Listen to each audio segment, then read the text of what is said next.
జై శ్రీమన్నారాయణ. అందరికీ నమస్కారం అండి. ప్రతి తల్లి తండ్రి కూడా పిల్లల విషయంలో కొంత సమయాన్ని కేటాయించాలండి. కొంత ఆనంద సమయాన్ని, మీ తాలూకా ఆనందాన్ని కొంత త్యాగం చేసి పిల్లలపైన దృష్టి పెట్టి వాళ్ళ ప్రవర్తన, వాళ్ళ క్యారెక్టరు, వాళ్ళ క్రమశిక్షణతో ఉన్నారా లేదా, మంచి ప్రవర్తనతో ఉన్నారా లేదా, మంచిగా ఉన్నారా లేదా, వాళ్ళు ఏం చేస్తున్నారా అన్నటువంటి దృష్టి పిల్లలపైన పెట్టాలి. అప్పుడే పిల్లలు అభివృద్ధిలోకి వస్తారు. మీ త్యాగానికి ఆనందం దొరుకుతుంది అప్పుడు. కాబట్టి మనం పిల్లలకు నేర్పవలసినవి, ఇవ్వవలసినవి కొన్ని ఉన్నాయి. ముఖ్యంగా పిల్లలలో తల్లిదండ్రులు పెంచవలసినవి 5 గుణాలు ఉన్నాయి. ఏమిటి 5 గుణాలు ఈ వీడియోలో తెలుసుకునే ప్రయత్నం చేద్దాం. మొట్టమొదటిగా డిజైర్, కోరికలు బలంగా ఉంటాయి. అవి ఆశలుగా మిగలకూడదు, ఆశయాలు అవ్వాలి. ఆ ఆశయాలు సాధించడం కోసం నిరంతరము కృషి అవసరమని పిల్లలకు తెలియజెప్పే బాధ్యత ప్రతి తల్లిదండ్రులకి కూడా ఉందండి. రెండవది కమిట్మెంట్, పనిలో ఇన్వాల్వ్ అయిపోయి ఆ పనిలోనే ఆనందాన్ని వెతుక్కుంటూ పనిచేయాలి.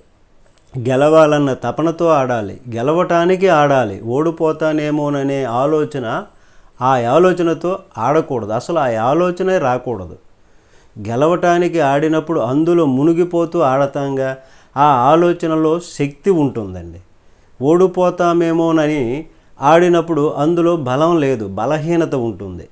గెలవాలని ఆడినప్పుడు ఇన్స్పిరేషన్ ఉంటుంది. గెలిచే వాళ్ళు ఎప్పుడూ అవకాశాలను అందిపుచ్చుకోవటం కోసం ఎదురు చూస్తారు.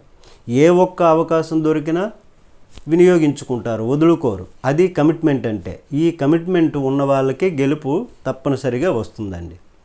అది తల్లిదండ్రులు పిల్లలకి తెలియజేయాలి. మూడవది రెస్పాన్సిబిలిటీ. ఎవరికైతే మంచి క్యారెక్టర్ ఉంటుందో, మంచి గుణాలు ఉంటాయి, వాళ్ళు బాధ్యతగా ఉంటారు. ఇటువంటి వారు బాధ్యత తీసుకుంటారు కూడా. చక్కటి నిర్ణయాలు తీసుకోగలుగుతారు వీళ్ళు.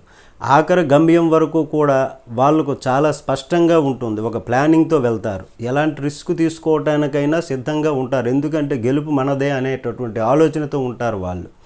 వాళ్ళకు వాళ్ళే జవాబుదారీగా ఉంటారు.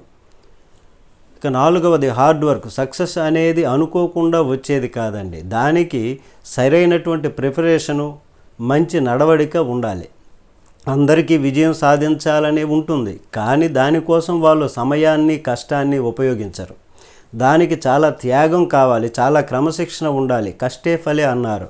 కష్టపడకుండా ఏది సాధ్యం కాదండి. ఎంత ఎక్కువగా కష్టపడితే అంత అదృష్టవంతులు అవుతారు. కొంతమంది విద్యార్థులు అద్భుతంగా చేస్తారు, రాణిస్తారు. దానికి కారణం హార్డ్ వర్క్తో పాటు ప్రాక్టీస్ కూడా తోడవ్వడం వలన. కొంతమంది వర్క్ చేసిన కొద్దీ ఆనందంగా ఉంటారు. ఆనందంగా ఉన్న కొద్దీ ఎక్కువ వర్క్ చేస్తూ ఉంటారు. ఇక 5వది క్యారెక్టర్.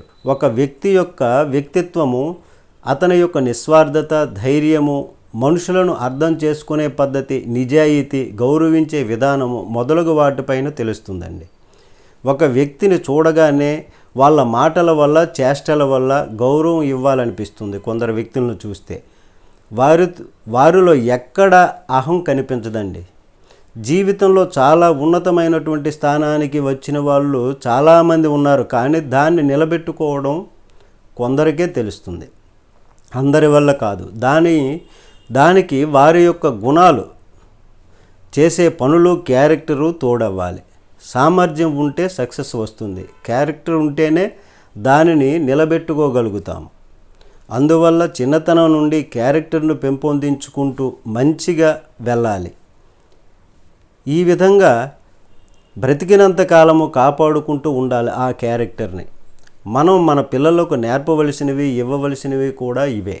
కాబట్టి ప్రతి ఒక్క తల్లిదండ్రి కూడా వీటిని అర్థం చేసుకొని పిల్లలకు కొంత సమయాన్ని కేటాయించండి. వాళ్ళు అభివృద్ధిలోకి వస్తే మనకేగా ఆనందం. జై శ్రీమన్నారాయణ.